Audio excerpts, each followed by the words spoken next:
इस कक्षा में हम चंद्रालोक के नवे मयूख में लक्षणा के जिन भेदों के बारे में बताया गया है उन भेदों को समझेंगे।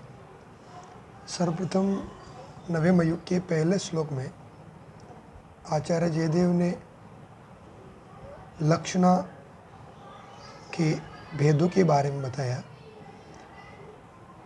और कब लक्षणा होती है उसके बारे में स्पष्ट किया कि मुख्यार्थस्य विवक्षायाम मुख्यार्थस्य अविवक्षायाम इति, अर्थात जब मुख्य अर्थ की विवक्षा न हो, विवक्षा मतलब वक्तुम इच्छा, कहने की इच्छा जब न हो, जब वक्ता मुख्यार्थ को कहना न चाहे और उससे संबंधित अर्थ को बताना चाहे तो वहाँ लक्षणा शब्द शक्ति होती है।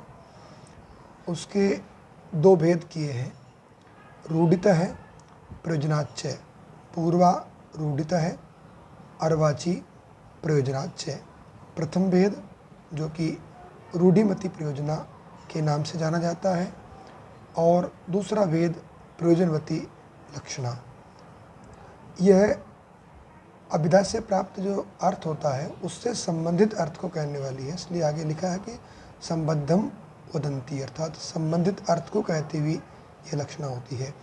आगे दूसरे श्लोक में लक्षणा के भेदों के ऊपर आगे इन्होंने अपना विचार दिया कि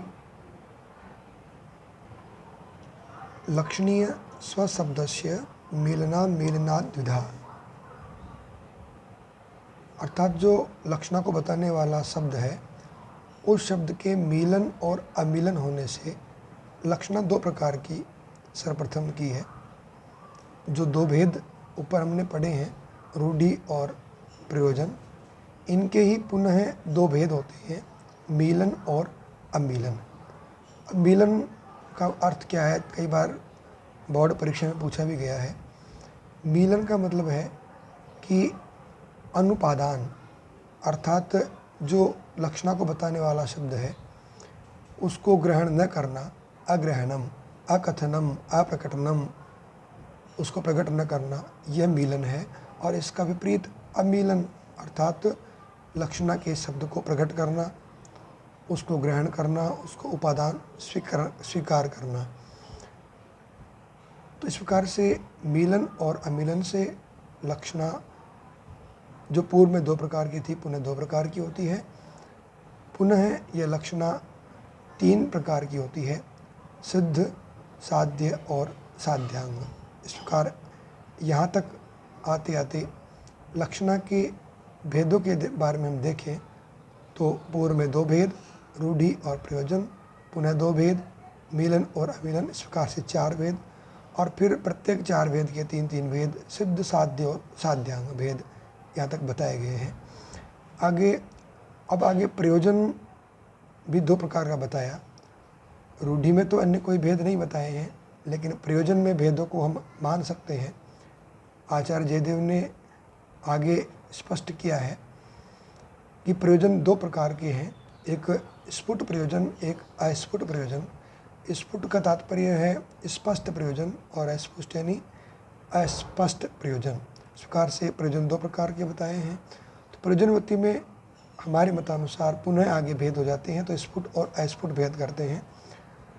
पुनः फिर जो स्फुट प्रयोजन है उसके भी दो भेद, तटस्थ और अर्थगत होने से स्फुट दो प्रकार का, और अगले श्लोक में अस्फुट और भी अर्थनिष्ठ और तटस्थ होने से दो प्रकार का बताया है।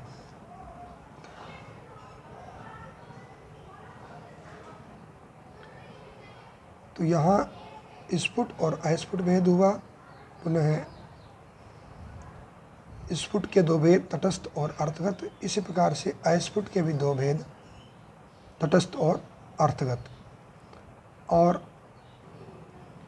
चौथे श्लोक में की दूसरी पंक्ति में फिर इन्होंने और आगे भेद बताया कि लक्ष्य लक्षक निष्ठत्वात् अर्थ संस्थमपि द्विधा। जो अर्थगत जो भेद है वह भी लक्ष्यनिष्ठ और लक्षकनिष्ठ होने से पुनः दो प्रकार का होता है। इस प्रकार से यहाँ पर नवे मयूख में इन्होंने लक्षणा के भेदों के ऊपर अपना प्रकाश डाला है।